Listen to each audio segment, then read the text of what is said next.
It's Christmas Eve, 1945. Snow is falling softly on the small town of Fayetteville, West Virginia. Inside a large two-story house, the Sodder family is getting ready for bed. 9 of their 10 children are home, excited for the presents waiting for them in the morning. But they will never see them. Hours later, the house is a raging inferno. The parents, George and Jenny Sodder, and 4 of their children are screaming in the snow-covered yard, watching their home and their lives burn to the ground. 5 of their children, Maurice, Martha, Louis, Jenny, and Betty, are trapped inside. The fire burns all night. By morning, all that remains is a smoking crater and a chimney. The fire chief, F.J. Morris, sifts through the ashes and delivers news that is not just heartbreaking, but impossible. He tells the grieving parents, there are no remains. The fire was so hot, it simply erased them. But this was not an end. It was the beginning of one of the most chilling, baffling, and heartbreaking mysteries in American history. What really happened to the 5 Sodder children? Were they consumed by the flames?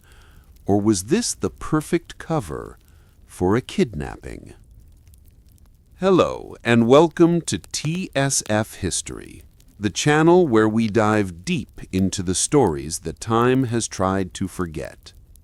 If you believe that history is full of unsolved mysteries and shocking truths that are more compelling than any fiction, then you are in the right place. Go ahead and hit that subscribe button right now, and don't forget to ring that notification bell so you never miss a single investigation. Today we are tackling a case that is beyond baffling.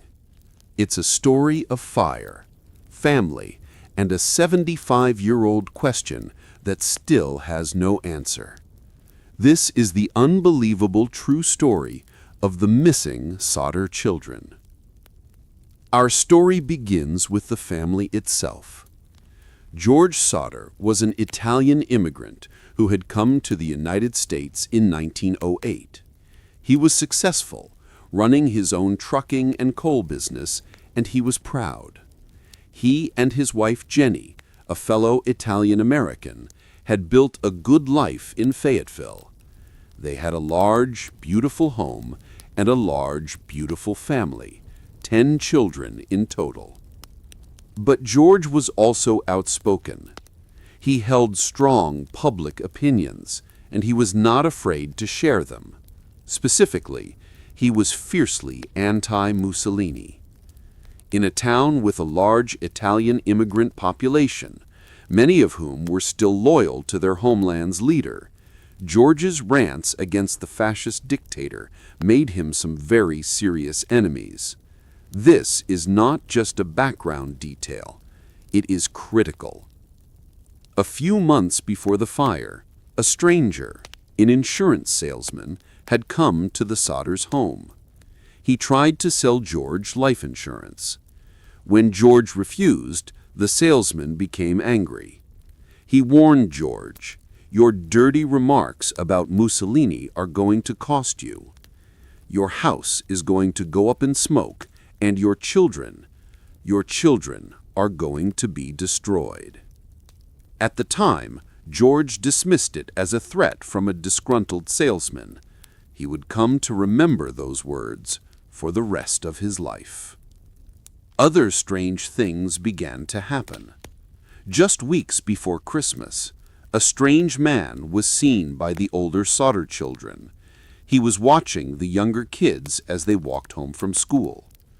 A few days later, another man, pretending to be a utility worker, came to the house asking about fuses. He went to the back of the house, and George Sodder later noticed that his phone line looked like it had been tampered with.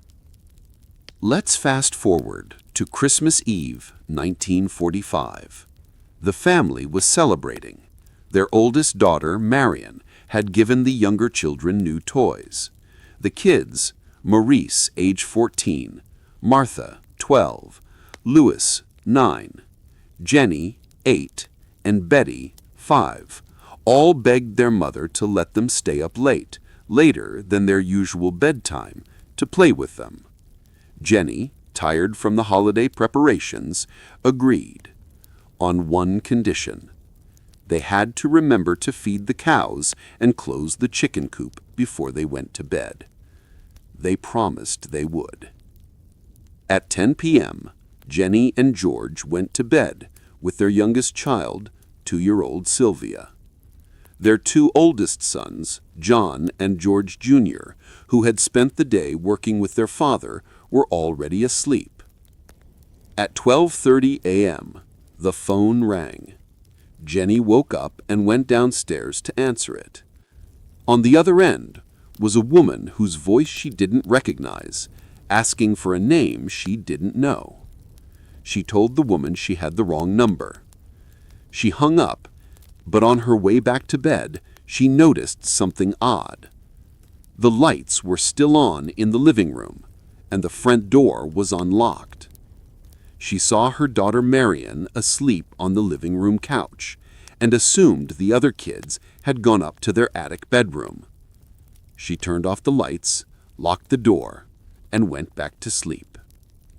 She woke up again just 30 minutes later, at 1 a.m., this time to a strange sound. A loud thud hit the roof, followed by a rolling sound, like something had been dropped. She paid it no mind and fell back asleep. Her final and most terrifying awakening was at 1:30 a.m. The house was filled with smoke. Jenny's room was thick with it. She woke George, and they both saw that the fire was coming from the room George used as his office, right near the fuse box. They screamed. George, Jenny, and 4 of their children, Marion, who had been sleeping on the couch, John, George Jr., and the youngest, Sylvia, managed to scramble out of the house into the freezing night air. But 5 children were still upstairs, in the attic. This is where the story goes from tragic to deeply, profoundly disturbing. They began their own search.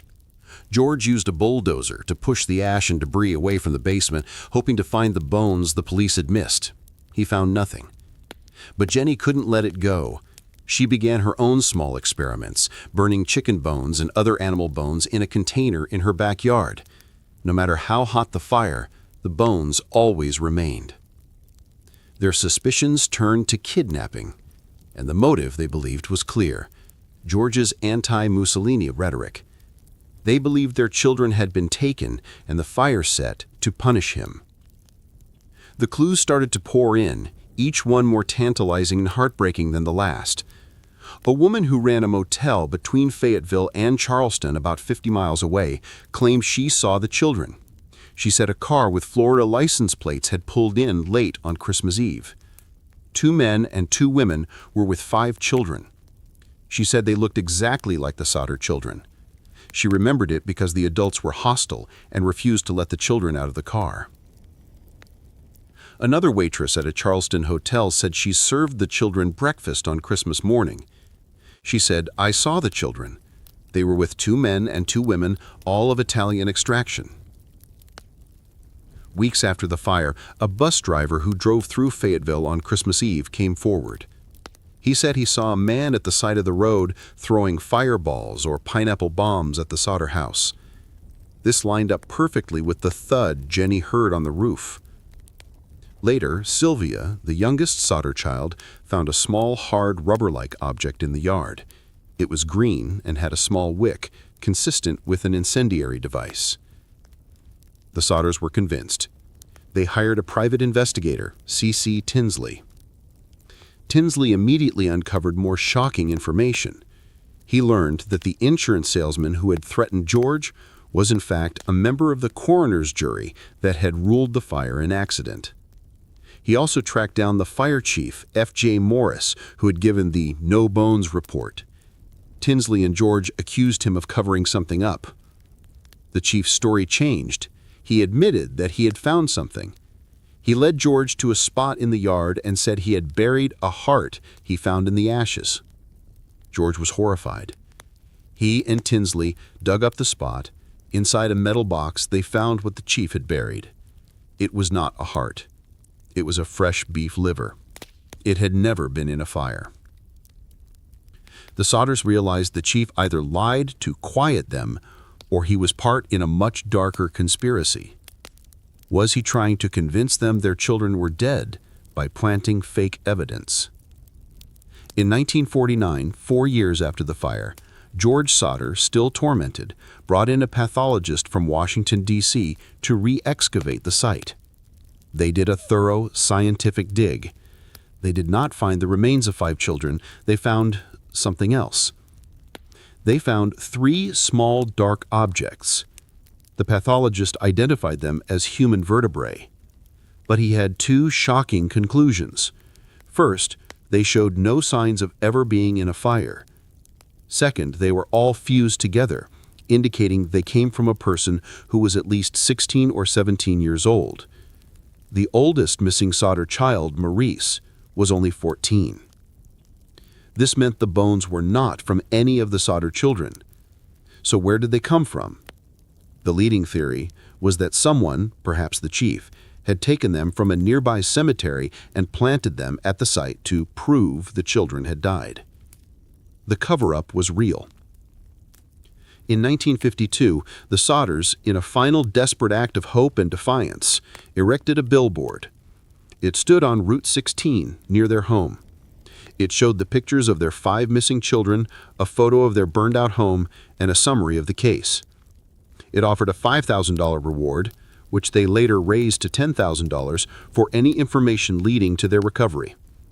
The billboard read, "What happened to our children? Kidnapped or murdered?" It became a local landmark, a permanent haunting reminder of the town's greatest mystery. The Sodders received thousands of tips, but none led to their children. Then, in 1968, 23 years after the fire, the most baffling clue of all arrived. Jenny Sodder went to her mailbox and found an envelope. It had no return address. It was postmarked in Kentucky. Inside was a photograph. It was a picture of a young man in his late 20s or early 30s. He had dark curly hair and strong, familiar features. On the back of the photo, a cryptic handwritten note read, "Louis Sodder, I love brother Frankie. Ill boys. A 90132 or 35. George and Jenny were stunned. The man in the picture bore an undeniable, shocking resemblance to their son Louis, who would have been in his 30s. The note was confusing. Frankie was the name of one of their other sons. Ill could have been a misspelling of little. They hired another private investigator to go to Kentucky and investigate the postmark. The investigator took their money, went to Kentucky, and was never heard from again. The Sodders, heartbroken but more convinced than ever, updated the billboard. They removed the original photo of Louis as a child and replaced it with this new, age-progressed photo with the caption, "This is Louis, grown up." George Sodder died just 1 year later, in 1969. He never gave up hope. His final words to his children were to never stop searching. Jenny, dressed in black for the rest of her life, died in 1989.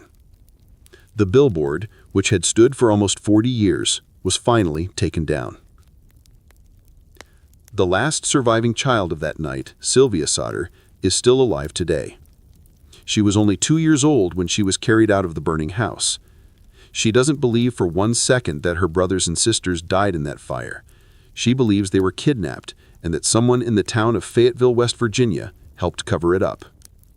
So what are the theories? The official story, the accident theory, is the least likely. Faulty wiring, a chimney fire, and an impossibly hot blaze. But this theory cannot explain the missing ladder, the dead trucks, the cut phone line, the beef liver, and the planted vertebrae. The most compelling theory is the kidnapping theory, that the Sodder children were taken, likely by someone connected to the local Italian mafia, as revenge for George's anti-Mussolini comments. In this scenario, the fire was set as a diversion. The children were taken out of the house before the fire was set. The wrong number call at 12:30 a.m. was to see if the family was still awake. The thud on the roof was the incendiary bomb to start the blaze. The fire department was intentionally delayed to ensure the house and all evidence was destroyed. But if they were kidnapped, where did they go? Did they live out full lives under new names? Was the man in the photo really Louis Sodder, reaching out to his family in the only way he knew how? The disappearance of the Sodder children is more than just a cold case.